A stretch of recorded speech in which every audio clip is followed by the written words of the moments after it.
Secretary Trumbull. We have Representative Griffiths. So thank you guys for your hard work. They're going to come back with me to Tallahassee after this press conference, and they've got some more stuff to do, but there's been a whole host of really good stuff happening this year in the state of Florida, and they've been a big part of it. We have our acting executive director for Florida Fish and Wildlife, Dr. Thomas Eason. We have Congressman Neil Dunn. We have some captains, Kevin Lawley, Justin Leake. We have Mitch Holman, owner of Captain's Table Fish House restaurant here in Panama City. And as you might expect, today has an announcement that does concern fishing, and I think people will be really excited about that. You know, if you look at what we've done in Florida, our economy is outpacing the nation and has consistently for many, many years. They printed, so in 2020, we had about $24 billion worth of adjusted gross income move into Florida. The next closest state was Texas. I think they had about $6.5 billion. California and New York were losing 17, 18, 19 billion. 2021, we had, I think the number's 38 billion adjusted gross income move into the state of Florida, and other states were hemorrhaging. Texas was number 2. I think they were 9 or 10 billion. So we are clearly the place to be. People are seeing that. They're voting with their feet. They're voting with their pocketbook. And yes, some of it is moving to Florida, but also if you look at the visitation and look at how people have wanted to come here just to vacation like never before, it's been really, really good. You know, part of the reason why we're successful is we offer a lot of different things. We're proud of being the fishing capital of the United States. We're proud of being the boating capital of the United States. And when people come here, that's a big reason why they want to do it. We estimate that the fishing industry contributes almost $14 billion to the state's economy and is responsible for about 120,000 jobs. So that's a really, really big deal. And it's also just very culturally significant because this is something that is in Florida's DNA. And so it's something that we always have to do and we will do. So we're happy to be here. So last year we were able to announce what was at the time a record for record-long Gulf red snapper recreational season. And as you know, this is something that's managed. The state is now responsible for managing it. It used to be by the feds. When I became governor in 2019, the season lasted about 40 days total. And what we've done is said, you know, because I've talked to a lot of the people that fish, and they're like, there's a lot more snapper out there than what the federal government says there are. So why are we doing this restriction based off a data that's not even accurate? And so I told my folks, like, we need to be accurate, and if there's fish there, we need to expand the ability for people to go in during the season and do it. So we've done that every year. Last year was the record, and people were very happy about that. But today I'm excited to announce that for 2023, the recreational season will be the longest ever since the state has undertaken management, and it will total 70 days. So that's 2 weeks longer than last year's total. It will have a summer and a fall season, and so we've never had anything this long under state control. And so it'll go from the summer will be 46 days. It will open June 16th and run all the way through July 31st, including both Father's Day and July 4th. And then the fall season will be every Friday, Saturday, and Sunday in October and November, including Veterans Day and the weekend after Thanksgiving. So 70 days.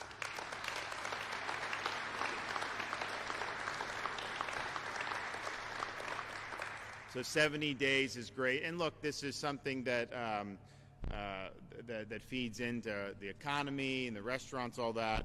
But it's also just a great tradition. This is something that families have done for many, many years.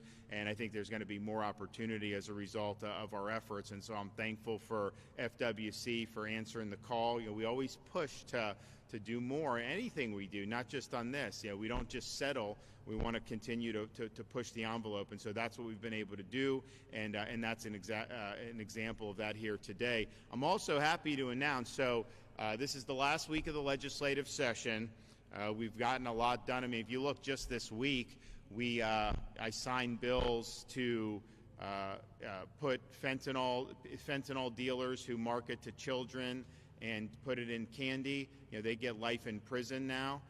We also have a bail to say we're not going to get rid of cash bail like New York does. In fact, we're going to handcuff some of these judges who are releasing people. And so we'll have bail, but also mandatory to where these people have to be held accountable. Because even in Florida, with a 50-year low crime rate, the people that commit crimes, a lot of these people have been cycled through and they get released. And, if they release somebody without a bond and then they commit another crime, chances are that crime would not have happened had they just held them accountable. So we're happy to be able to do that. And we signed legislation saying that, these pedophiles raping these young kids under 12 should be eligible for the death penalty. And so we've authorized that in Florida.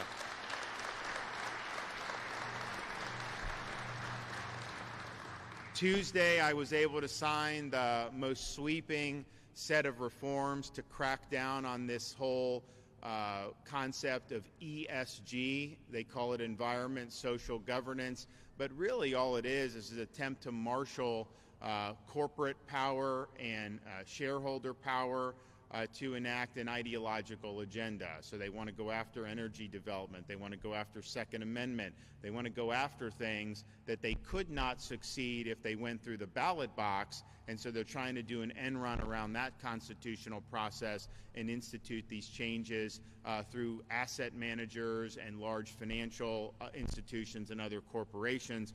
And so we think that that's a threat to freedom here in the state of Florida. So what we've done is say our pension fund is going to be invested, and we've got, I guess actually more recent weeks the market's done better. Didn't do very well last year, but we've got $185 billion, gotten close to $200 billion state pension fund, and that needs to be invested based on what returns the most value for the beneficiaries. It should not be invested based on somebody's political agenda, and so we've kneecapped ESG in our pension. We've also said we're not going to allow things like social credit scores in terms of your credit worthiness. And so you apply for a loan, you have the factors.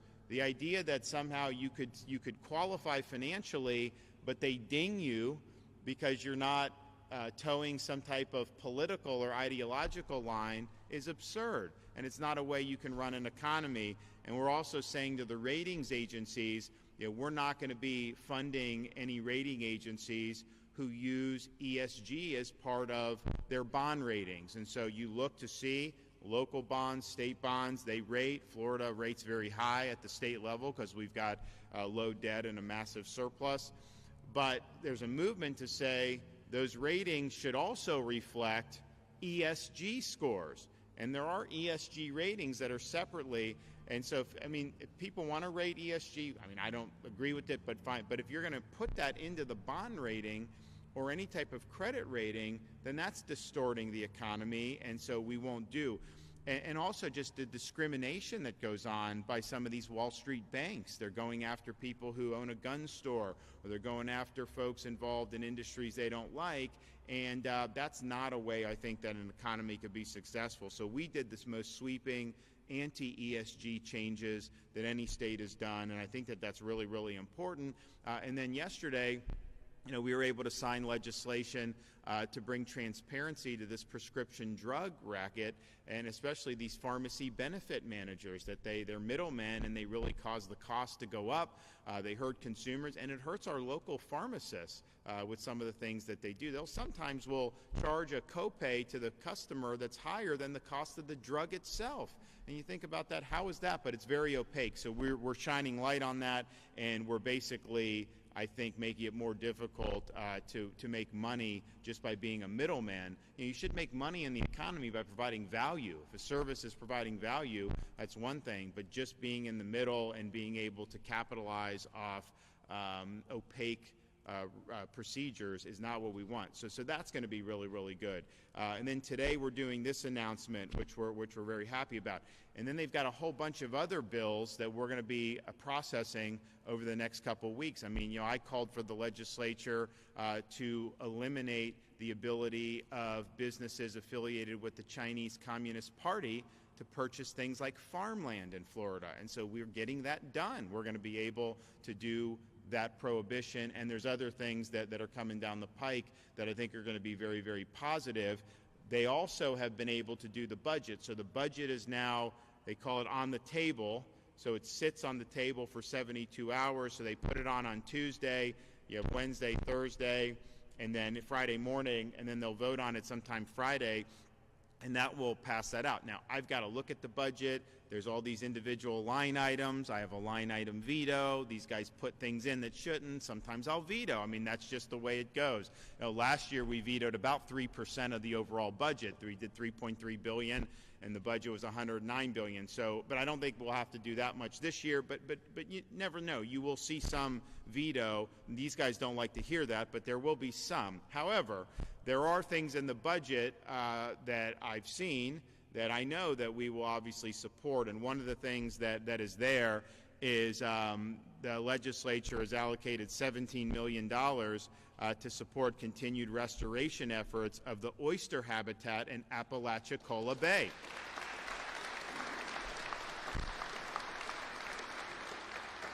So that will be one that makes the cut.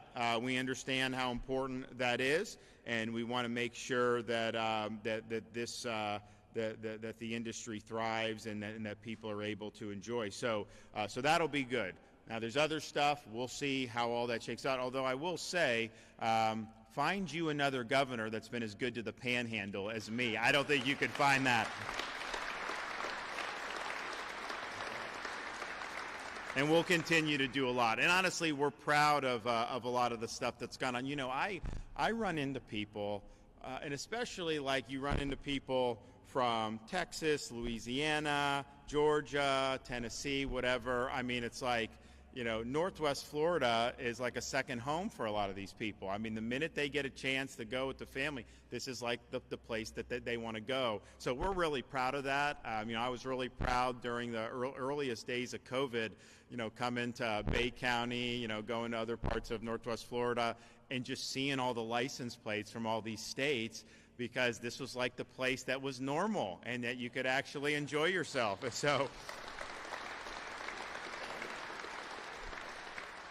And so we know that there's the secret is definitely out. People are looking at this part of the state more than ever, and understandably so. There's a lot to offer. It's a great place to be, great place to visit, great place to raise a family, and an even better place now to do red snapper. So we're proud of that. So we're going to hear from a couple folks. So we've got our FWC Acting Director, Thomas Eason. Why don't you come up?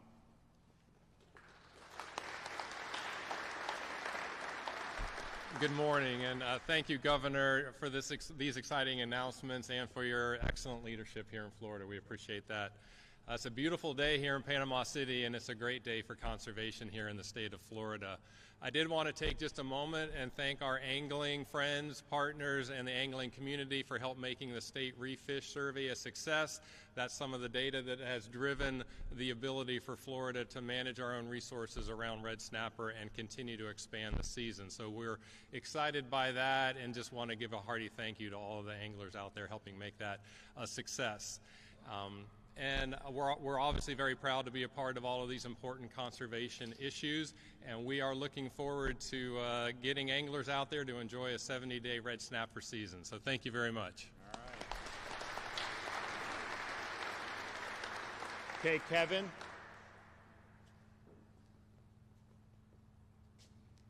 So good morning. I'm Captain Kevin Lawley. I'm a local charter captain here in Panama City. And I was born and raised in Apalachicola. So with that being said, on behalf of myself and the residents of Franklin County and Apalachicola, I want to thank Governor for the $17 million for the oyster restoration project. That's going to be a really big deal for the industry, and we certainly appreciate it. Also, thank you for the extended red snapper season. It's going to be a great year for Florida and all of our visitors. So thank you. All right. Okay, Justin. I'm Captain Justin Leake, and I host Chasing the Sun TV. I'm a member of Captains for Clean Water, and I'm also a fishing guide here in Panama City. And we just want to thank you for really using good leadership, good data to create the longest snapper season yet. That is one of the biggest economic drivers in this area. If you're not familiar with Panama City, I've named this the red snapper capital of the world on one of our shows. But really the whole Florida Panhandle is. It's one of the biggest economic drivers here. And when you give us a season like this, it is a big economic boost, not just for charter boats. Again, this is a recreational season. And because of that, you see these dry storage marinas, they're all full of boats. Every dealer in the Panhandle is setting record sales numbers. The hotels, just the tourism industry altogether benefits so much from this, and it's all because we're taking good leadership, good information, and you're making it as accessible as possible for everyone, not just one sector here. We're talking about this is available to everyone, so we want to thank you for that. Yeah, absolutely. All right, Mitch. Thank you, Governor. Mitch Holman, Captain's Table Fish House Restaurant in St. Andrews, and snappers are a big deal. We love to do a hook and cook.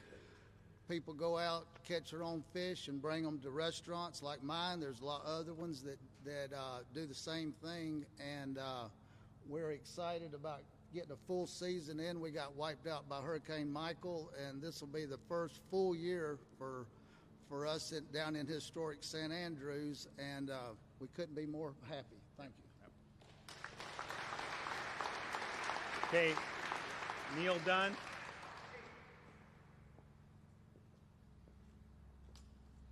Well, it's gotten to be a habit. When we see the governor in town, we know we're going to get some good news. And once again, you did not fail us. That's some really, really good news. And I want you to know that you have some real fans here. And it's not just about red snapper, but red snapper certainly figures prominently. My oldest fishing buddy here is the mayor, right front and center, Greg Bernighi. I know he's happy. We're going to go out and go fishing this summer, one weekend, I promise. But you also have, I want to thank the legislature. You made a good point. They have turned in a great session this year in Tallahassee. Tallahassee has become the capital of the best state in the entire country. I hear that daily in Washington, D.C. They tell me, oh, you're so lucky you live in Florida. And it's because of great leadership. You see it here today. Thank you, Senator Trimble. Thank you, Representative Griffiths. You guys do a great job. I'm so proud to be living in the Panhandle and fishing for red snapper with you. Thank you, Governor. All right, thanks. Appreciate that. Thank you.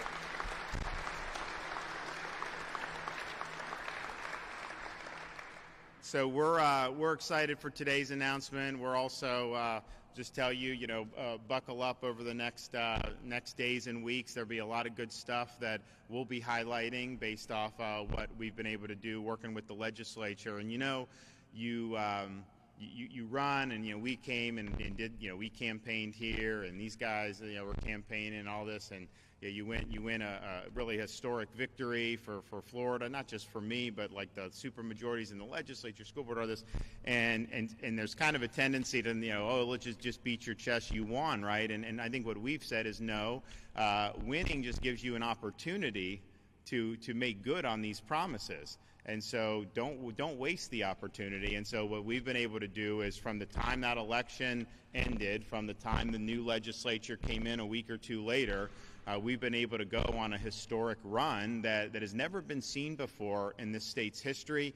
And I guarantee you put us up against any state, in modern times, and I don't think you're going to see the productivity and the boldness that you have seen in Florida across the board. We were proud of what we did in the first term, worked with the legislature, did a lot of great stuff.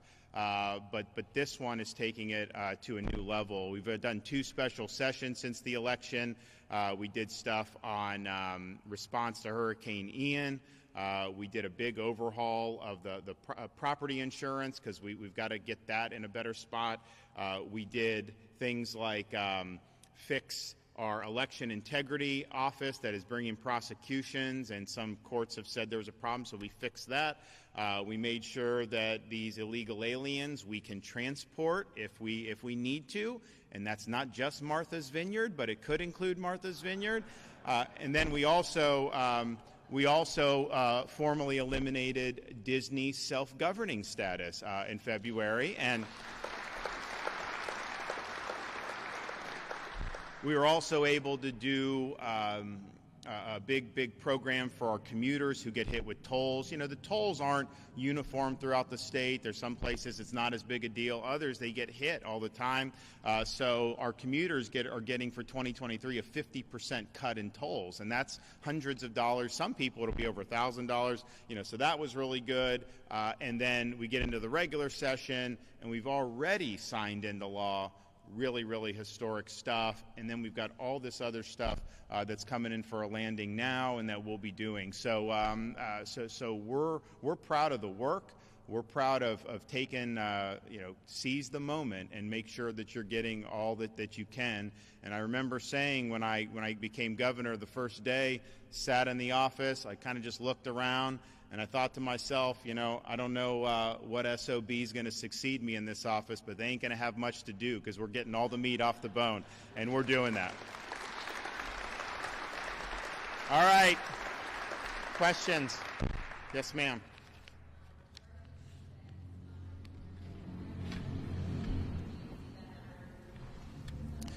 So the issue on the death warrants is we did it when I came in. Then we had a case that got into court, and then someone else claimed that they did it, and this, and it just took time. And I was in a situation where I thought that the guy on death row was guilty, but I also thought, you know, the public has to have confidence in this. So that kind of took time. Then we had like COVID and some other stuff. So it kind of got on the it slid a little bit because of those two factors. So then we said, okay, we got to get back on. The problem is last year we didn't want to do it thinking like, oh, it's an election year and like we're trying to do that. So we said, let's just get through the election, and then so we're trying to get on a more normal pace with some of this. And the fella yesterday, committed really unspeakable crimes. He actually apologized to the victims, which a lot of these guys don't do. A lot of these guys, are very defiant about their atrocities. But it's a sad thing that has to happen. But I do believe when the families, the victims' families, have this situation, and it takes decades to get justice, that's wrong. And so we're doing what we can to make sure that the justice is not denied in these cases, and so we'll continue to do that. And unfortunately, there's some really bad apples that are sitting on death row, and this is the law of the land, and we're going to make sure that it's followed. Yes, sir.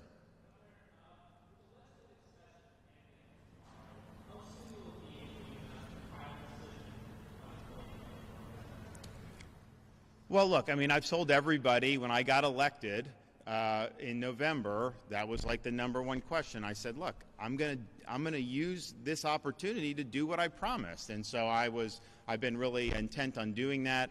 As you know, the budget will be passed on Friday. We got to go through the budget. We got to go through the bills. You got to sign bills. I don't know that I'm going to veto a lot of legislation. I haven't seen a lot of necessarily bad stuff, but who knows? Yeah, you go through that. So that takes a little bit of time. But look, at the end of the day, these things will happen in relatively due course. I mean, the season is what it is. I mean, there's only so much time. But I think that so many people just didn't understand that you win an election and you need to do something with what you've done, and that should have been my focus, and that's what has been our focus. And I think of the things that we said we were going to do, I don't think there's anything that we haven't done And I think that we actually did even more than, certainly we've done more than what we even promised in the campaign. And I think that's really been probably true since I've been governor. We actually make big promises. Most people overpromise and underdeliver. We make big promises, but then we exceed even that high bar. And I think that's what we've done throughout, but definitely with this legislative session. So it's exciting to be a part of it. It's exciting that people are looking to Florida, and I see it too. I mean, I go, different people come. We actually have legislators, they'll come to me from other states. They want to meet with our legislators. They want to meet with my team to be able to talk about, like, how are you guys doing all this? And, part of the reason we're able to do it is because, we believe in just leading. And we don't think you got to put your finger in the wind. We don't worry about the media. We worry about doing what's right. And when you do what's right and you stand for the right things, people got your back, and people want to see you succeed. And so that's what's ended up happening in Florida. But this will definitely be, I think, a marker in our state's history about, really, really delivering on really bold things. And what you'll see is, the ESG stuff, you're going to see other states follow suit in terms of what we did there. You look at what we did with school choice, you're going to see other states follow what we did there. We've got a huge bill coming to my desk to crack down on illegal immigration. And that's really setting, I think, the standard for many places in this country as well. The China land grabs, I think ours is the most ambitious bill in the country, because we're saying no land grabs of farmland, but also no land grabs near military bases or critical infrastructure. Why would we want the Chinese Communist Party and its affiliates to be purchasing this land in the state of Florida? We don't want it to happen. So we're standing up and doing something about it. And so on issue after issue, I think we've delivered in a really, really big way. And it's been a lot of work. These guys in the legislature have worked incredibly hard, and we've worked hard in our office to make sure that this is teed up there. Normally the last week of session, it's like frantic and like I'm on the phone haggling with like, oh, can we do? We're not having to do that. We're all on the same page. Everything's kind of been locked and loaded, and it's just bringing everything in for a nice, smooth landing. And so it's a good feeling.